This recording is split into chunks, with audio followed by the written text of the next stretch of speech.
Caisse de dépôt et placement du Québec announced it was helping to finance a $5.5 billion electric light rail network for the Montreal area, including a long-awaited link to the West Island. The 67-kilometer, 24-station network would link the West Island, South Shore, and de Montagne to Trudeau Airport in Dorval and downtown. What does this news mean for Montrealers? Well, joining us this week for our weekly panel, we have Dimitrios Jim Beis, Borough Mayor of Pierrefonds-Roxboro. Welcome, Dimitrios. We also have Jason Magder. He's the transportation reporter from the Montreal Gazette. Glad to have you here, Jason. And we have Robert Coutu, of course, the mayor of Montreal East, and Elias Makos here joining us as well. I want to start with you, Mr. Beis, because, of course, this news welcomed, I assume, on the West Island. Tell me what your citizens are feeling in Pierrefonds-Roxboro. Well, first of all, thank you for having us. I think we're really excited about it. I mean, for decades, the West Island has been saying that there's a lack of transport options. And here we have a perfect example of two stations that are going to be used, particularly in my borough, but for the West Island northern section, and also with the eventual links to Kirkland and Sources, which will add some other wayfinding options for our community to have better access to other links within Montreal. I want to turn now from the west to the east. Let's ask Mr. Coutu here. How is this news being welcomed in East End, Montreal? Thanks for the invitation again. For us, it is very, let's face it, this is a very important project for the island of Montreal. And but don't forget, Montreal Island has 19 boroughs and 15 demerged city. So by knowing that, we should know and see more about the East End of Montreal.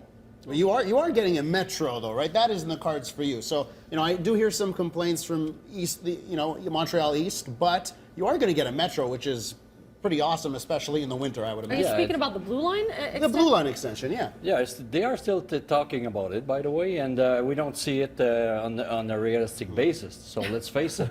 So it's going to come one day, we all hope. Same for Train de l'Ouest. It's been happened, but that doesn't really deserve our needs somewhere. And the Metro Montreal going to Anjou, this is great, but we're talking about the SLR. So the electric train, this is another option for our citizens, and it should go as far as Montreal East. Okay, well, let's turn this over to Jason Magder here from the Gazette, because you've been following this story, transportation in Montreal, for many years. What do you think about what Mr. Coutu just said? Realistically, will they see a Blue Line extension? And do you think this Train de l'Ouest is finally going to happen for real with this announcement? A lot of questions are built into one. But first of all, dealing with the East End, the metro is not a done deal. The province has had some nice words about it, but we're not expecting an announcement until June, and we don't know what that announcement is going to be. And it should be mentioned that the province went to the case asking for them to take care of this project because they had no money. And now the case is saying, we'll do it, but we need $2.5 billion from both the federal and the province. So how is that going to affect the building of the Blue Line, which is now, they've been estimated at, the latest studies say, $3 billion. So wow. If we're too broke to fund the Train de l'Ouest, how do we fund I think we're going to find out just how serious the Liberal government, the federal Liberal government, is about infrastructure in this country. And if they open up the bank to pay for stuff like that, I think a metro would be something that the Liberals would support to see in Montreal. Let's face it, it's a matter of equity for all of us, for all Montrealers, East, North, West, and East, same thing. So I'm very happy for all of us, but we just need to make it happen. It's a matter of choice for all of us, for our citizens, and either if we are talking about the metro, the SLR, whatever, let's do it. Well, let's talk about the money coming from the case. This is a first of its kind, right, Jason? Have you ever heard about the case giving this sum of money to a transportation project? No, it's the first of its kind, and it's the first in Canada. If you remember, the case actually funded the Vancouver, the Canada line in Vancouver, linking to the airport there. So they have experience with transit, with funding transit to the airport, but they've never taken on a project where they are the #1 funder, taking on essentially all the risk also of traffic. So if people don't ride it, the case doesn't make money. In Vancouver, the case is getting a cut of all the ticket sales. Here, they're going to be taking the entire risk, and this is new for them. They think there's going to be a bigger payoff because they're taking a greater risk, but it's also, should be mentioned, And I guess the question is how much are tickets going to cost to get on this train if the case expects a return on their investment?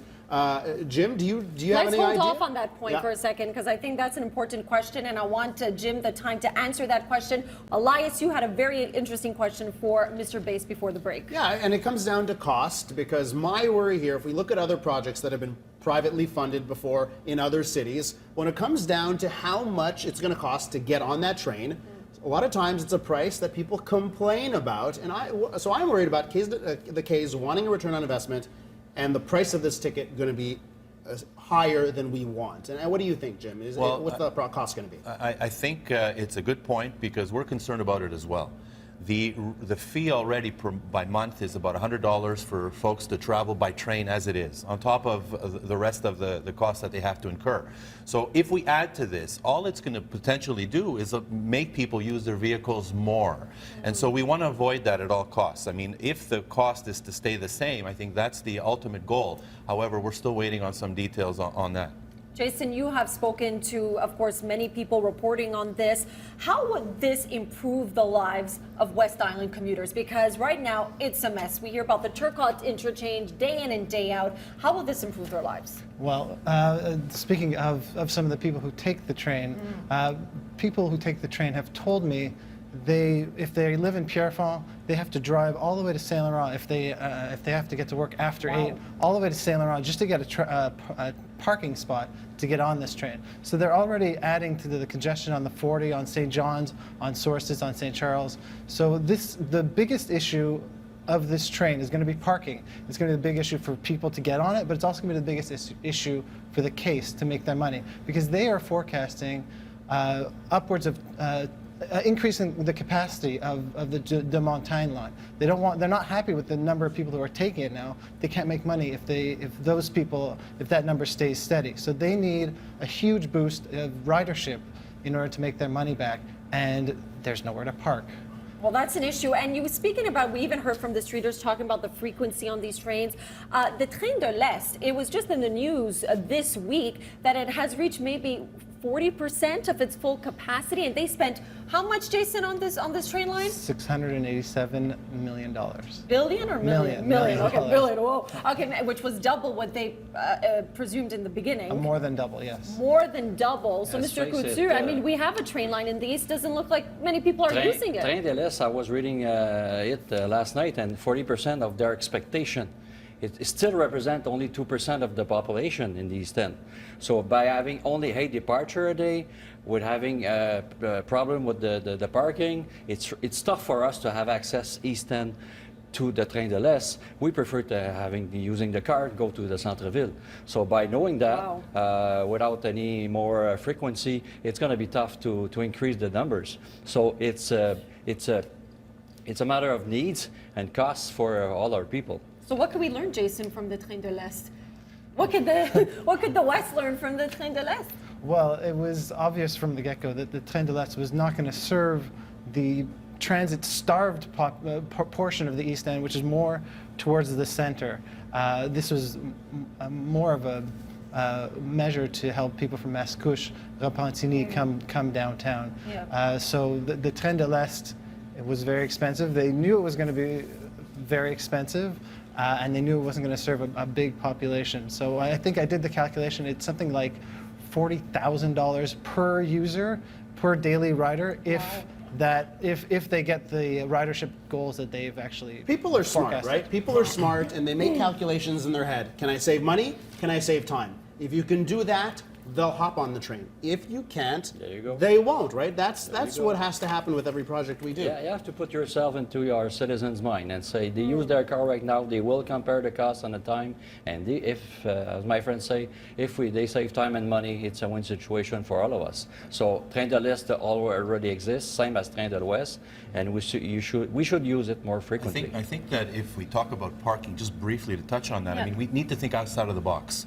Certainly for the last number of years, we've been talking about multi-level parking at some of these locations. Right. But beyond that, we're still encouraging the citizens to use their vehicle to get to the train station. So we're looking at other options, potentially, to have designated areas within our borough particularly that will have people take a rapid shuttle, for example, to bring them to the train station and have them leave their vehicles at home.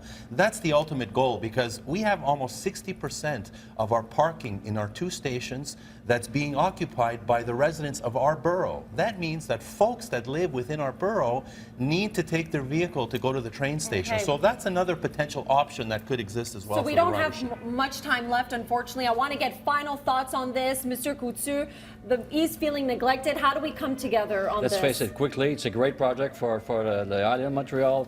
East End has to be positioned, you know, on a great position about the project. Let's work it all together and make it happen.